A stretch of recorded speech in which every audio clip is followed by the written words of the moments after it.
decided to do the commercial lemon. We bought all these lemons, and we zest the lemons ourselves and then juice them. And I came downstairs after putting our son to bed, and my husband and my mom are sitting at the dining table, and they're starting to figure out the zesting, and they've got the hand zesters and stuff, and we're like, this is going to take us forever. We're going to get through 80 lemons, and get this done. And I was like, you've seen that YouTube video with the corn on the cob, and they shuck the corn and they put it on the drill. And if you haven't seen it, YouTube is Google it and watch it. It's funny. And they sit there with the corn on the cob, which is a very Iowa thing, of course. We have a lot of corn, and and they figure out a way to zip through that corn and get it off of the cob. And it's like, well, maybe we can do that with a zester. And so Wayne went and said, "Go get your drill." And so we played around. Because they got a drill, a couple of screws. Let's try this with the lemons. And we quickly realized that we needed to buy a zester that was actual commercial grade. And so we ordered that night and had it, I think, within 2 days, thanks to Amazon Prime, and went that route instead. And so that's worked out a lot better for us than hand zesting lemons. But it still takes a lot of time. But you just can't beat some of that freshness of that, the zest and the juice. And it is our sweetest mead, which maybe still not be real sweet in the kind of things, but I think that the crispness of the lemon just really sets it nicely. And we really kind of thought about, when we were putting it together, that it reminded us of the Iowa State Fair honey lemonade. And which, if you've ever been to the Iowa State Fair, if you haven't, you need to go and get honey lemonade from the Honey Producers Association. Does booth every year, and we just finished up the fair here in Iowa this past week, and it's just a wonderful flavor. And we thought, if we could just bottle that in a mead, that would be awesome. And I think we're pretty close, and it's got a nice flavor to it, and it worked out well. It's been popular.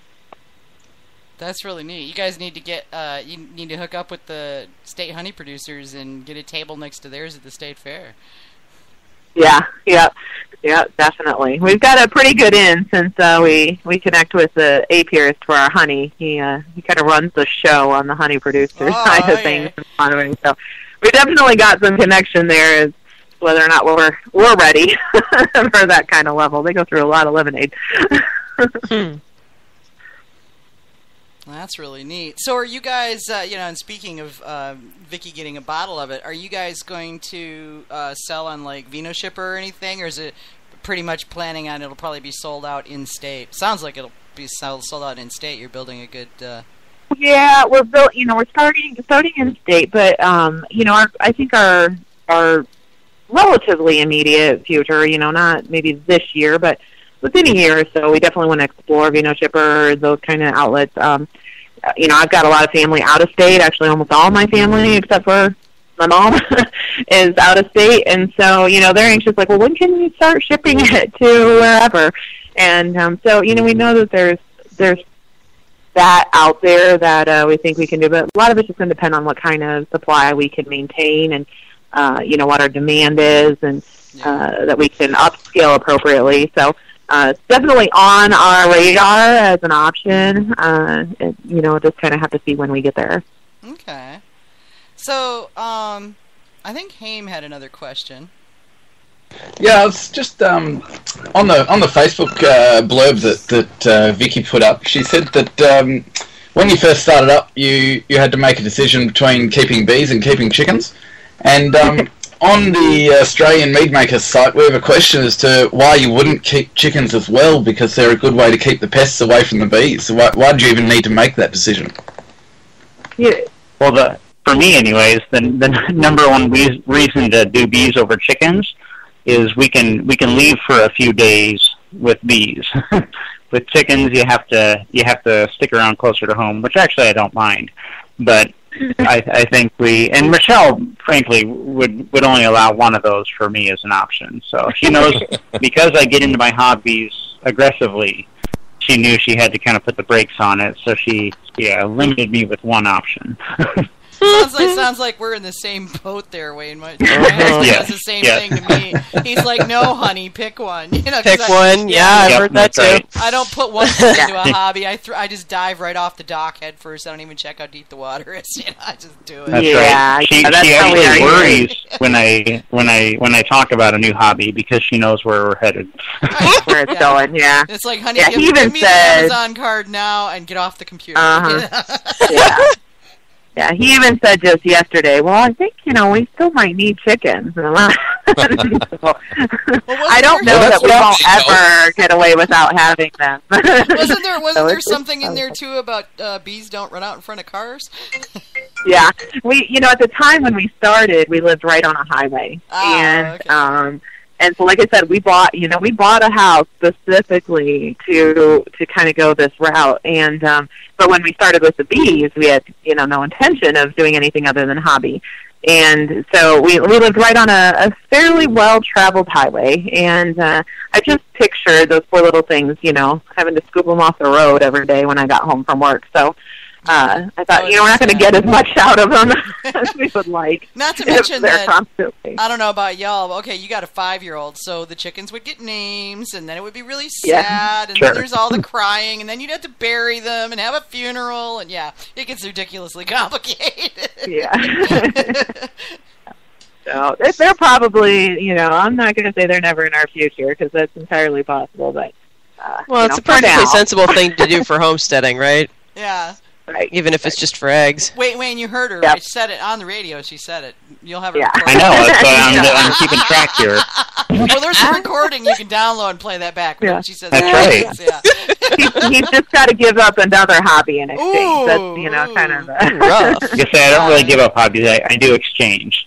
I think we need to have my husband and Michelle meet, and then you and I can go get into our hobbies while they're distracted. You can take Mark too, and then take her out for whiskey or something, and then we'll be in the clear.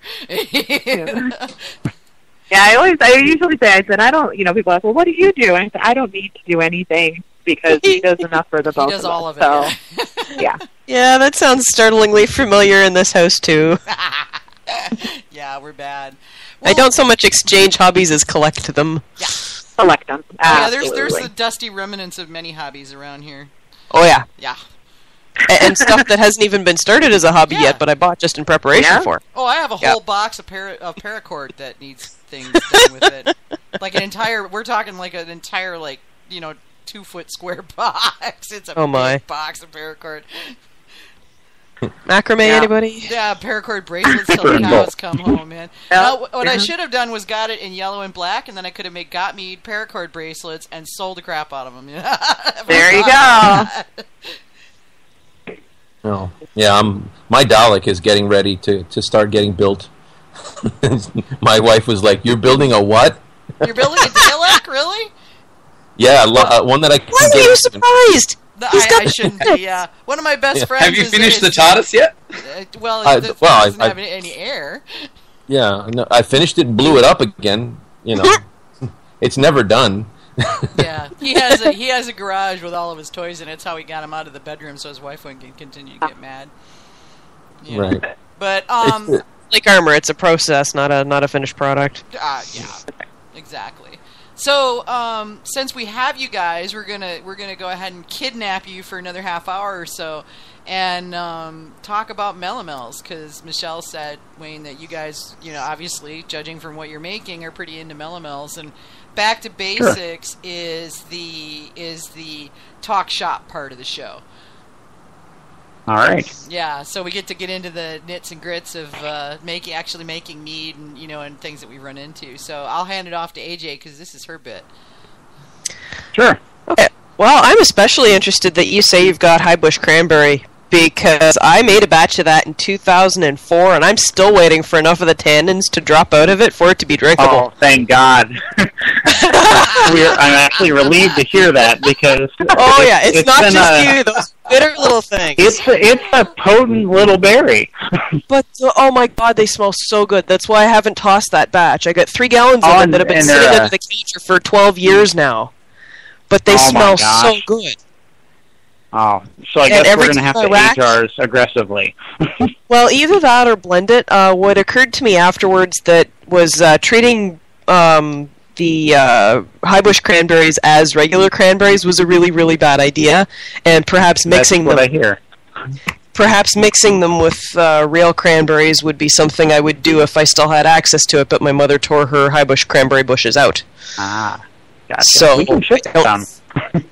I'd be careful shipping stuff across the border. They get a little stinky Sure. about Oh, products. yeah, good call. Yep, good call. The thing I found with it is they smell really, really good, but they're very high in tannins, so use sparingly. Yep, and we typically use, 2 or 3 pounds of fruit per gallon, and thank goodness. Oh yeah, we did that's not way too use much. that. That's what I did. Yes. Way too much. Yep. I'd start with like a half a pound, maybe. Yeah, and we pretty much did. I think we used like 50 pounds in a 70-gallon batch or something like that, and it was very potent. Still 2 pucker power? Yes, definitely. Yeah. So we're aging it with oak and trying to see if it mellows out a bit, and we may just promote it as a I dare you mead. That's kind of what mine is right now. Although it's starting, it's no longer, it's gone from take a sip and spit it out, to take a sip, hold it for a second, spit it out, to take a sip, oh my god, I can almost swallow this, to I can actually swallow this. It's just not you gotta pleasant. start somewhere. Yeah, so the thing is, it is increasingly more drinkable. It's starting to match its smell. I just have to make sure I don't let the airlock get dry, and it's been aging for 12 years now, and every time I rack that carboy, I have to scrub the pink off of it. So the tannins are dropping out. It's just really, really slow. So you must have aggressively done it. You must have. How many pounds per gallon do you suppose you did? 2 or 3 pounds per gallon. Oh wow, that's probably way too much. Way too much. But blend it with maybe make a batch of traditional and blend it. Yeah, I'm thinking that, or maybe blend it with a Joe's Ancient Orange. Because I think I would really want a lot of sweetness to offset the amount of bitterness from that, because they're not sour, they're bitter. Yep. And I was thinking that could be the hops for mead. You can use that as a bittering agent. And that's a really good find point, the right balance, and find it could be a new hops. We could start a new tradition for mead. I like that idea. AJ, you should, pull maybe a couple of pints off that and do a couple of gallon batches using that as kind of a bittering agent to see what sort of a balance you could get with it with something else. Well, when I do finally crack it open, I am thinking of putting a little bit of it into one of my beers, because I don't like hop bitterness. I like hop flavor, but not the bitterness. But if you don't have any bitterness at all, the beer tastes wrong. So it's I do a little bit with beers myself too, and mostly braggots. I don't know if I've actually done a straight beer, but. Yeah, it's one of those things that might work in that, because just a small amount for the taste and the aroma might actually do the trick. So it's worth thinking about, and if I get to a position where I can actually get my farm and start my homesteading plan and get my winery off the ground, I think high bush cranberry is something I'm going to want to plant just to try again. Sure. So were you using? You were talking about currants too. Have you got red or black or both? We have red currants. I actually like how black currants work in mead, but the red currants add a nice tang to everything. It's got some pretty good crispness, and if we add it to anything, it really does highlight pretty well.